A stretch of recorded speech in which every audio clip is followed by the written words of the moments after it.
Hi, everyone, and welcome to another edition of Round the Table with CulinArt. We are so excited because this is our inaugural edition of 2022.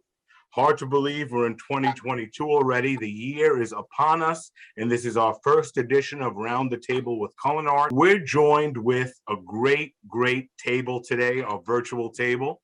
Hopefully, we'll be doing this live in the same room shortly, but due to time and to operational constraints, we're broadcasting all over the country, and we're joined by Andres Rios. Andres Rios is our manager and director. He's also a trained chef at Norton Rose law firm in the Big Apple in New York City. Welcome, Andres. Thank you, Matt. Thank you very much for the invitation today. Yes, my name is Andres Rios. I've been with CulinArt for about 20 years. Working in different places, different locations. New Jersey, 20 years ago, I just started as a pot washer. And a little by little, just grow up with the company and now become a manager. Well, welcome, Andre, and thank you for being here. I'm very excited to hear from you, being in New York City and really the center of our country and the world for business and commerce, right? Next, we have Emily Rojas. Emily is not with us 20 years, ladies and gentlemen, but I think she's with us a few months, and she's from Charter Communications, and she is our catering manager at Charter Communications in Stamford, Connecticut. And welcome, Emily, to Round the Table with CulinArt. Yes, hi, Matt. Thanks so much for the invitation and for putting this all together for everyone. I've been with CulinArt for a little over 4.5 months now. My background is in hotels and resorts. I was a little further away. About a year ago, I was in Maui, Hawaii, and made the move back to the East Coast and found CulinArt. Thank you so much, Emily, and we appreciate you being here. Now we're going to jump to, I believe, Sandy Springs, Maryland, or the Maryland area. And we have Diamond Clark with us. Diamond is our executive chef at Sandy Springs School in that Maryland, Washington, D.C. area. Diamond, welcome aboard. Thank you for joining us. Hi, Matt. Thank you for having me. This is a real good thing to get my name out there in the culinary world. I've been working with CulinArt for 10 years now. I started off in Philadelphia, and then I transferred down to Maryland, and I worked at different accounts all over. I've done trainings, different states, North Carolina, Orlando, and then Virginia as well. So it's a good thing to work for CulinArt. Thank you. And Diamond, I didn't realize that it's been 10 years and that all the different states you've worked in for CulinArt. So that's terrific. Diamond, there's also something interesting, and we're going to get to it in a moment, but Diamond is also a member of our AMP program, which is another wonderful tool and resource that, being part of the Compass Group family of great companies, CulinArt has access to. And our aspiring manager program, or called AMP, takes up-and-coming managers and brings them into the fold with leadership skills, both from an operational and a technical and a people standpoint. And you're in that program, Diamond, as we speak, so we're going to speak more about that later. So thank you, Diamond, for joining us today. I appreciate it. The theme of today's presentation, this Round the Table series, is kind of a new year and a new beginning. And a lot of what we're going to be discussing today revolves around what we learned from 2021. And we certainly learned a lot from a business standpoint, and really throughout all of our lives. You know, we're a business that has always pivoted to different areas based on, you know, what's going on, but nothing really showed us that more than going through this pandemic. So certainly a lot of best practices in 2021. And our theme is New Year, New Beginnings. So Andre, you're in New York City, as I mentioned, at one of our law firms, Norton Rose, and you're in the process, after a long shutdown, of reopening that facility. What are some of the things you're doing right now from an operations perspective to make sure that facility opens correctly? Okay, Matt. Yes, so it's been like 2 years since we closed this account. We're planning to do an opening next week. Now working with the staff, we bring back our staff, working on our safety and safety for our clients too. Just trying to bring the programs here and just incorporate the programs in this place. And now it's been a little hard for the last couple of weeks, just try to put everything together. Ordering, staff, payroll, production. Well, it's been challenging to say the least, but we have a new program at CulinArt Group called Guidebook. And Guidebook is our new onboarding app specifically designed for new and returning managers for the company. And this is something that goes through step by step the reopening or business reactivation process and ties together all the tools and resources that we have at CulinArt Group. Andre, what is something that you're thinking about as you reopen and something that you want to make sure our team members across the board are aware of as they come back to work? I mean, we're focused right now on the safety. Just make sure all the staff, all the employees, when they take care of customers, they wash their hands, they change the gloves, wear the mask constantly. So, all the customer, when they come into our cafes, they feel safety. So we are the chef and we focus mostly on the safety of the customers and the staff. And that is so important, Andre, as we continue to move through this process. And a beginning of a year is a perfect time for that to happen, because safety is something that we never lose sight of. And it's the most important part of our business processes as we go through right now, and making sure that we're maintaining that safety culture in the workplace. And that's by training our team members and moving them forward in a positive fashion. So thank you, Andre. Emily, you've been open throughout the whole pandemic.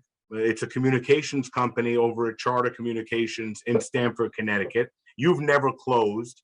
What are some new year, new beginnings programs that you're looking at with the team and the location and with your client at large as well?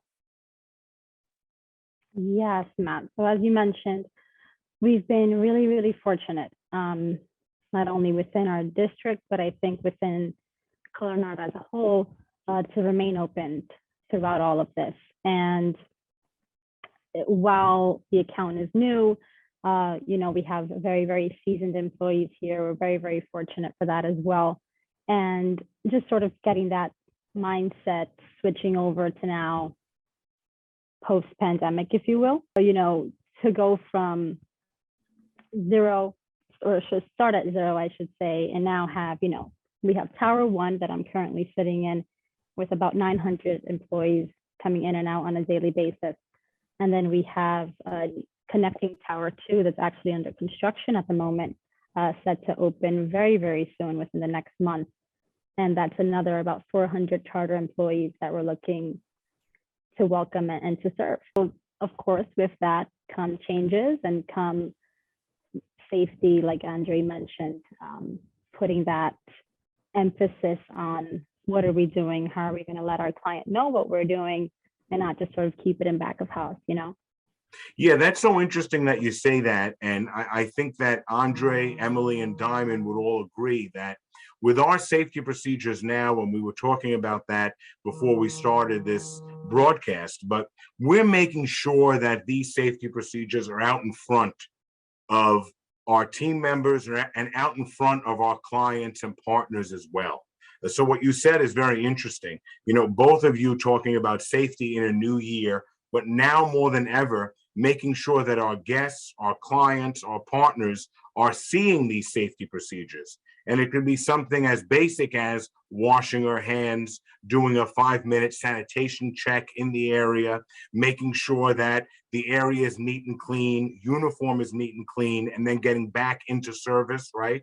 So Diamond, our theme again for 2022 is a new year, new beginnings. So you're interesting because you've been in a school setting. You're in a K through 12 education setting. So we have some business and industry locations on the phone right now or on the meeting.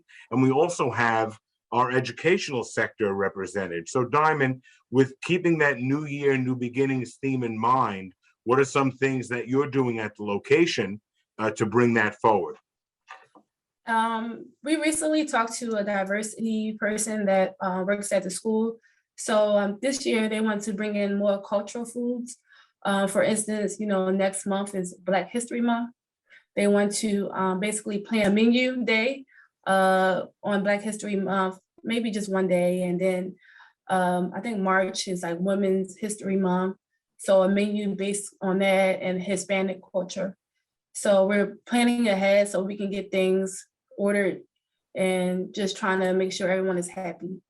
That is a great, great point, Diamond. And I'm so happy that you brought up D&I, or better known as diversity and inclusion, which is really kind of the base of most of our training and L&D programs, making sure that we have, once again, not only that safety culture, but that culture of fostering respect and dignity in the workplace. So diversity and inclusion plays a big, big role in that. And I love the panel we've assembled today. And I must be honest with you, it's through happenstance. We're looking at our list and we're trying to pick people that we think represent the company. And look what we have. We have a very specific, diverse group, which is wonderful to see. Let's talk a little bit now about diversity and inclusion, what it means to you from a food perspective, and how you bring that to the location in general. So, Andre, let's start with you. When we talk about diversity and inclusion, specifically in the food types or cultural traditions, what have you done at the location and at other CulinArt locations to foster that and move that forward? Well, Matt, as you mentioned before, being a part of this visiting chef program, it came out like maybe 18 years ago. So I've been doing this visiting chef program that I go to different places, different units. I've been in Stony Brook, I've been in CWT, a bunch of different accounts where I present like my background on cooking. She's more like a Spanish cuisine. What you're referring to, so everyone hears, is our visiting chef series. So we take at CulinArt and other Compass companies, we take key chefs, and Andre is a trained chef as well as a manager. And you visit other CulinArt locations and you bring that regional cuisine or that specific traditional customary cuisine like Spanish or Colombian or Peruvian, whatever the concept may be, to the location. Emily, let's jump to you about that diversity and inclusion point. I love this topic because it's so near and dear to all of us, and it couldn't be more appropriate to speak about it at this round the table as we begin a new year with a new beginning. So Emily, what are some things that you'd like to add? Actually, Matt, it's so funny that you mentioned that. One of our talking points at a premium meeting last week was about diversity and inclusion. And when we proposed the question to the team, what does it mean to you? And what does diversity mean? What does inclusion mean? We had, of course, so many different answers from such a big, diverse group. But I think the overall word that we came to was sort of that togetherness and sort of no one left behind. Diane, our director of food service, always says something that I love. And whenever we welcome a new team member on board, she always says, yes, you're part of a dish room. That's one room in the house, she says, but we're all under one massive roof. So it was nice to see how the team sort of all had these completely different answers and all came to that one word of togetherness. And yes, we all come from very different backgrounds, very different cultures, but how are we going to bring that here and make that shine so that our guests see it as well? I love it, Emily. And it's so important, Andre, Emily, Diamond, all of you hit on the same points. And why I like this so much is because this is what's going on in the locations. Diamond, what are some of your thoughts, as we talk about diversity and inclusion? You're again in an education setting. You're coming up off a holiday into another major month of recognition. What are some thoughts about what you bring to the table with regards to those initiatives?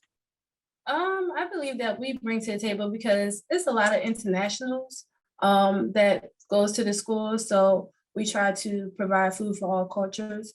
So it's like, it's simply human nature. Like, who wouldn't be able to give your all to their business when they believe that respect, acceptance, and true support is being offered to them regardless of their background. So we try to, incorporate new ideas so that the kids might like this, the parents might like, even though their kid goes home and say, oh, we had this for lunch, we still get emails about it. Like, my kid really enjoyed that. Thank you for doing that. It's as simple as putting something as Asian stir fry on the menu, and they really appreciate that because it's different for them instead of the regular school lunch. So we try to do different things for them. Well, when we talk about, and that's wonderful, Diamond, and you hit on a very important issue, because just like this group today, where all of us are diverse, our clientele, our partners are reflection of us, just as diverse, especially in that, educational setting. So, tailoring our programs to honor their, ethnicity and diversity is so important too, in building that, positive work environment. And that helps our team members as well.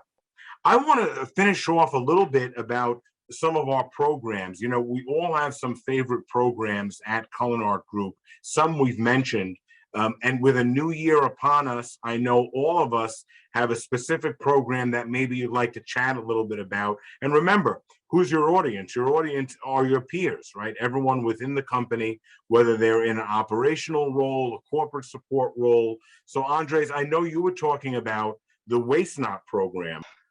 Focusing on the Waste Not program, which is really good. It's something that you can, one of the things that I like from Waste Not is like the waste, you can create some recipes from that. So as a chef, I'm talking as a chef. Sure. So I was talking with Chef Nate, which is one of the person who's helping me here to do the opening. And we all, we came out to this point when we say, like, you know what, Andres, I think that one of the best programs that we have is Wet Nutrition, which is another good program for Compass and Waste Not.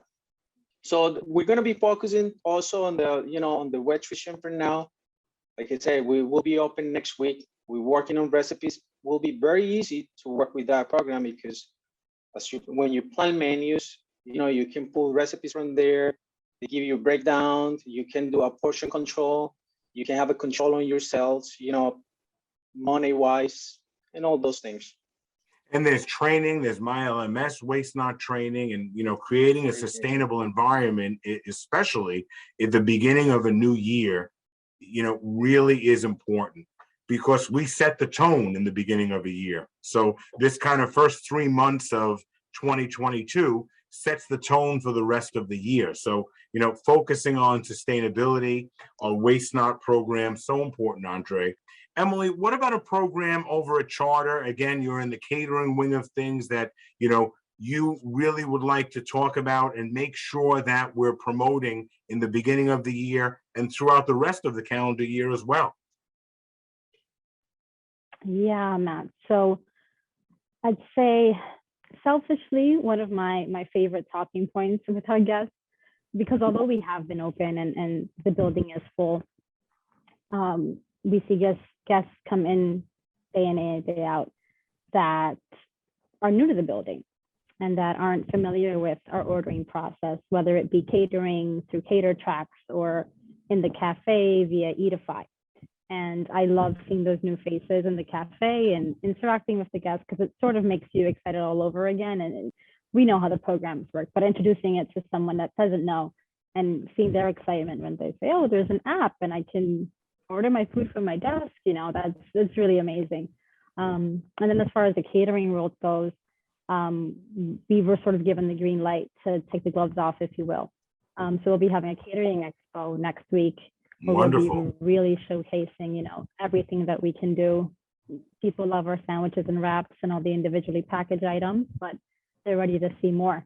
So that'll be really, really exciting. And in that also some talking points about sustainability and how we can highlight that to our client.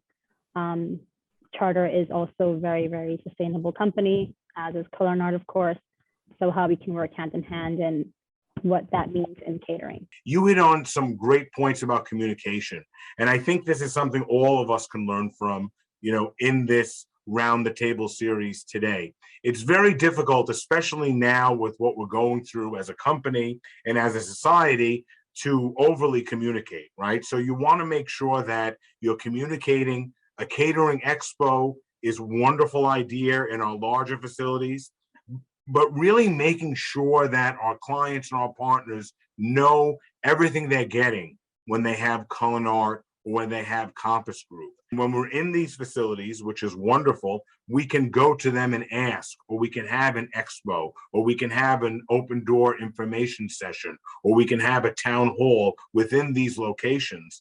And if anyone wants to do anything like that, reach out to your district manager, reach out to your corporate support team, because I think that's something that will continue to drive the business and engages all of us, right? It engages our team members and our clients as well. Great, Emily, a lot of great points. Diamond, what's a program that you'd like to highlight that you've been using, and as you begin a new year and a new beginning, you want to make sure that we're sustaining, quote unquote, throughout your educational year? In the Spring Friends School, we've been open, ever since last year. So this year we was going to go into having them have a open salad bar and deli bar, but we decided not to do that due to COVID. So right now we do prepackaged salads, prepackaged sandwiches, and they come up in the line and they get their lunches, and we prepackaged fruit up so they can take. We make everything in-house. We label them with the CulinArt stickers. We label the allergens. Excellent. We put every day is something different.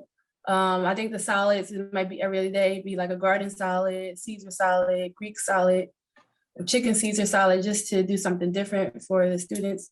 What we're producing from an education standpoint, from a culinary standpoint, is unparalleled. I mean, it's wonderful. And when I see our team members doing that, and when I talk to our clients, when I'm having these meetings, they're echoing that sentiment. The food really, in challenging circumstances, is really gone up a great deal. And that's a testament to all the fabulous team members at CulinArt. So Diamond, wonderful job, and thank you for that. But as we wrap things up, Andre, as we start a new year, anything that you're hopeful for and anything that you want to stress to your team as we begin 2022 and cycle through it, my friend? First of all, I hope we open next week. Make sure we're not pushing back anymore. Sure. Now, I'm very excited to open. The same with my staff. They're all very exciting. I got like few new members that they be here about Compass Group. How nice is this company? Like, we work as family. And now it's just waiting to open. Wonderful, wonderful. Thank you, Andre, and thank you for doing such a wonderful job, not only for your fellow team members, but for our clients and partners as well. Thank you so much. Emily, anything you'd like to leave us with as some points as we cycle into a new year? Yeah, just like Andre said, I think the excitement level is definitely there. The state of everything in the industry, going from culinary to catering, the state of it all is just so different. But with that also come new ideas and fresh teamwork building, how we can bring that to our guests and really, really showcase the extent to which we can pull off these events. Sure. Menu planning has a whole new meaning than it did before. So things like that you're just sort of itching to get ready for is what I'm really looking forward to. Thank you, Emily. We appreciate all your Matt. help. Diamond, any last words that you'd like to mention as we wrap up this brand new edition of Round the Table? I just would like for my staff to know that, they're doing a very good job. I know it's a struggle feeding 800 people at one time under 2 hours. So I just would like them to know that they're doing an amazing job and they can keep up the good work. And that's it. And lastly, I want to thank you for inviting me on this meeting. Wonderful. Thank you very much. We appreciate that, Diamond. Thank you for being with us. And for all of you watching and listening, thank you so much to our extended CulinArt family. We're looking forward to a new year and a new beginning. We appreciate all your support, and we will see you on our next edition of Round the Table with CulinArt. Take care, everyone.